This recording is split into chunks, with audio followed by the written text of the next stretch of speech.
साथियों, ज्योतिष सीखने के लिए आप में तर्क और जिज्ञासा का होना बहुत जरूरी है। जब तक आप में क्यों पैदा नहीं होगा, जब तक ज्योतिष की आत्मा तक पहुंचना बहुत मुश्किल काम है। हमने ज्यादातर विद्वानों को किन्हीं भी ग्रंथों का हवाला देते हुए सुना है कि फला फला ग्रंथ ये कहता है, इसलिए मेरी बात सही है। यह कोई तुक नहीं है। अगर ग्रंथ की बात सही है तो फिर आपका अपना क्या है? तो जब तक आप में क्यों पैदा नहीं होगा, किसी भी बात के पीछे कि ऐसा हुआ तो क्यों हुआ, इस क्यों का जवाब आप जब तक नहीं पालेंगे तब तक आप एक निष्णांत ज्योतिषी नहीं बन सकते। चलिए अब आज की बात करते हैं कि ज्योतिष है क्या। ज्योतिष में आपने बार बार भाव शब्द का नाम सुना होगा। मेरे पुराने वीडियोज में भी आपने भाव शब्द का बार बार जिक्र सुना होगा। भाव, घर, खाना या हाउसेस, सब अपने अपने हिसाब से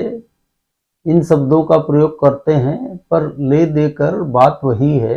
तो ज्योतिष में आप मुख्य रूप से देखें तो 12 भाव हैं, 12 राशियां हैं और 9 ग्रह हैं। तो 12 + 12 + 9 = 33। ज्योतिष का सारा खेल इसी 33 पर है। यानी ये 33, इनको आप बीज रूप समझ लीजिए। जिसने इन 33 को जान लिया वो ज्योतिष में निष्णांत हो गया। और ये सारे यानी भाव, राशियां और ग्रह सारे आपस में इंटर रिलेटेड हैं। कोई भी एक दूसरे से अलग नहीं है। जहां आपने इनको अलग अलग करके देखा कि वहीं पर आप चूक जाएंगे। कहने में ऐसा लगता है कि बस 33 ही तो हैं, इनको सीखने में कितनी देर लगेगी, मैं तो एक दिन में सीख लूंगा। लेकिन याद रखिए, एक बड़ के और एक पीपल के फल में बहुत छोटे फल होते हैं, लेकिन उनमें असंख्य बीज होते हैं जिनको आप गिन भी नहीं सकते। और एक एक बीज में एक एक संपूर्ण वृक्ष बनने की क्षमता मौजूद रहती है।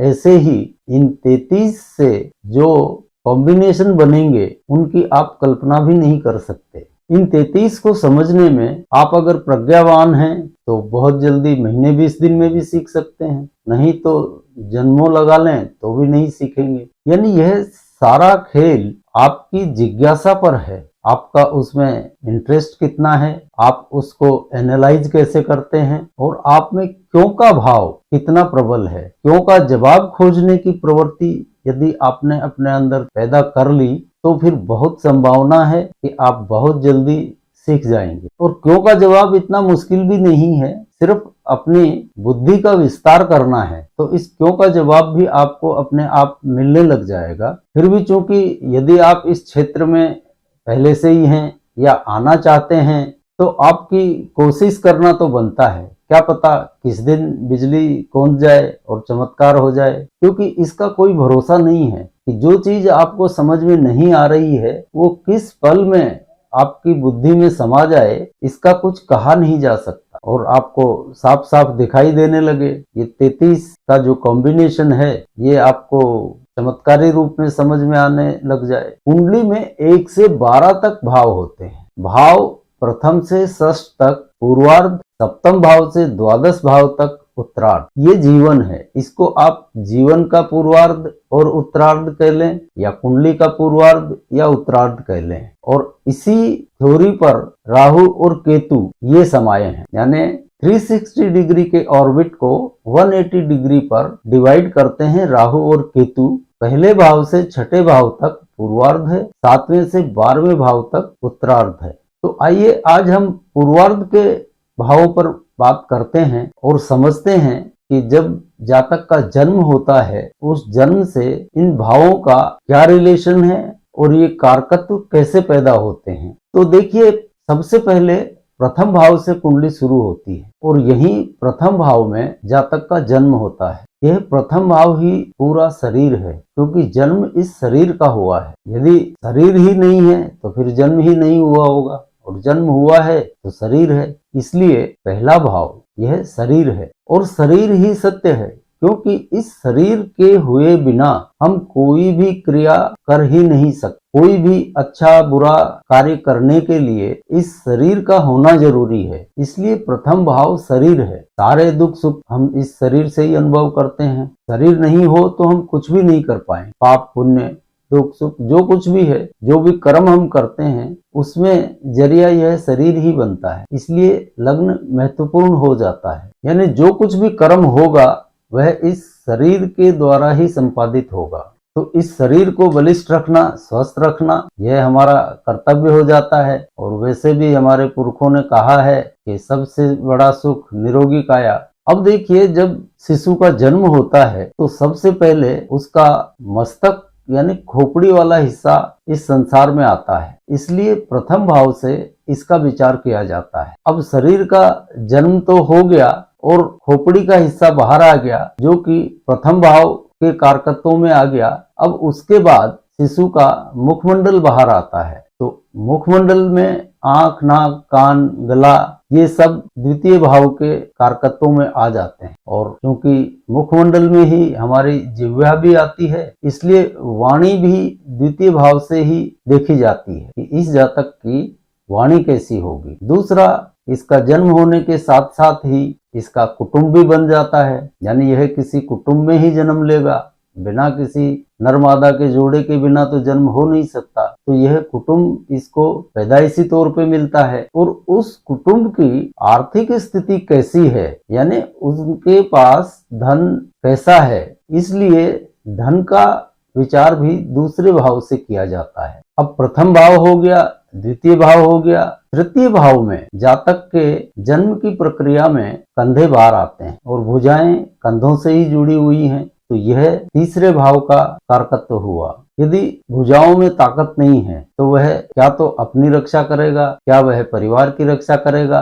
यानी जातक की भुजाओं में दम होगा तभी वह मेहनत कर पाएगा, तभी परिश्रम कर पाएगा, तभी अपने आप को दुनिया में जिंदा रख पाएगा। इसलिए तीसरा भाव मेहनत और पुरुषार्थ का भी होता है। अब चूंकि इसने जिस परिवार में जन्म लिया है उस जोड़े का तो कुटुंब शुरू हो गया। अब इसके बाद जो अन्य बालक आएगा वह उनका तीसरा भाव होगा।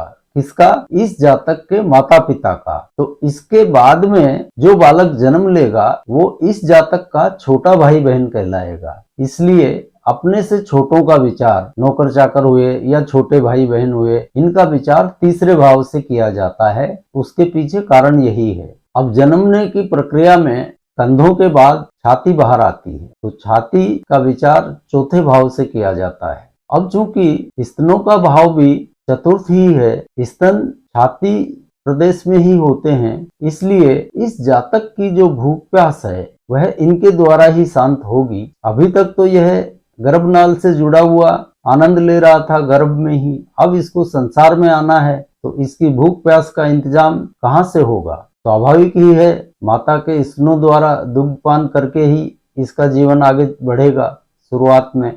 इस वजह से यह चौथा भाव माता का कहलाता है। और शिशु को जो सुख माता की छाती से लगे रहने पर मिलता है वह ब्रह्म सुख से भी बड़ा होता है। इसलिए यह चतुर्थ भाव ही प्रेम का भी होता है। माता से बढ़कर कोई बड़ा सुख शिशु के लिए नहीं होता है। इसलिए सारे संसार के जितने भी सुख हैं उनको चतुर्थ भाव से देखा जाता है। आपने देखा होगा शिशु माता के स्तनों पर अपना एकाधिकार समझता है, वह इसे अपनी निजी संपत्ति समझता है। इसलिए स्वार्जित संपत्ति को भी चतुर्थ भाव से ही देखा जाता है। और चूंकि शिशु की क्षुधा शांति भी माता के स्तनों से दुग्धपान करके ही होती है, तो वह माता से भी प्रेम करता है। इसी वजह से स्वार्जित संपत्ति और प्रेम यह चतुर्थ भाव के कारकत्व बन जाते हैं। अब जन्म के समय चतुर्थ भाव तक तो हम आ गए। अब पंचम भाव में छाती से नीचे का हिस्सा जो पेट या गर्भ कहलाता है वह हिस्सा आता है। यह हिस्सा कहलाता है पंचम।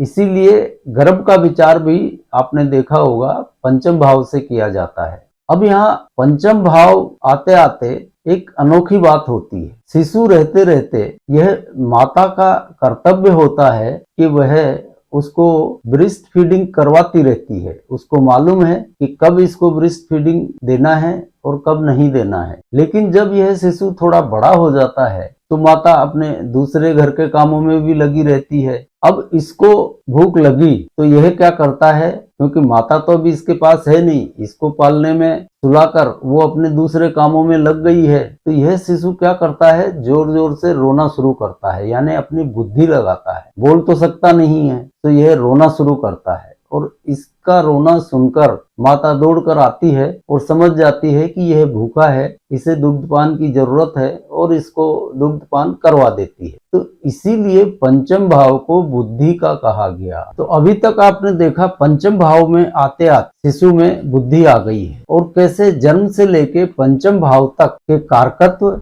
और शरीर के अंग आपस में रिलेट होते जा रहे हैं। अब पंचम भाव के बाद छठा भाव शुरू होता है, और यह छठा भाव होता है नाभि के आसपास का, यानी जहाँ पर आंतड़ियां होती हैं। अब जो शिशु दुग्धपान करता है वह पाचन तंत्र तक यानी आंतड़ियों में पहुंचता है। कई बार आपने देखा होगा कि शिशु दुग्धपान में अरुचि दिखाता है, दुग्धपान बंद कर देता है, या उसको लूज मोशन हो जाते हैं, यानी वह माता के दूध को हजम नहीं कर पा रहा है। कई बार पेट में गैस बनने से उसका पेट फूल जाता है, तो कुछ माताएं उसको अपने कंधे पर पेट के बल करके और थपकी लगा के उसकी गैस निकलवा देती हैं, तो वह शांत हो जाता है। लेकिन कई बार स्थिति ऐसी होती है कि डॉक्टर के पास जाना पड़ता है। आजकल तो शिशु रोग विशेषज्ञ हर जगह मौजूद ही हैं, तो उनके पास पहुंचते हैं। यानी छठा भाव हो गया रोग का, यहाँ से रोग शुरू हो गया, और रोग से बड़ा शत्रु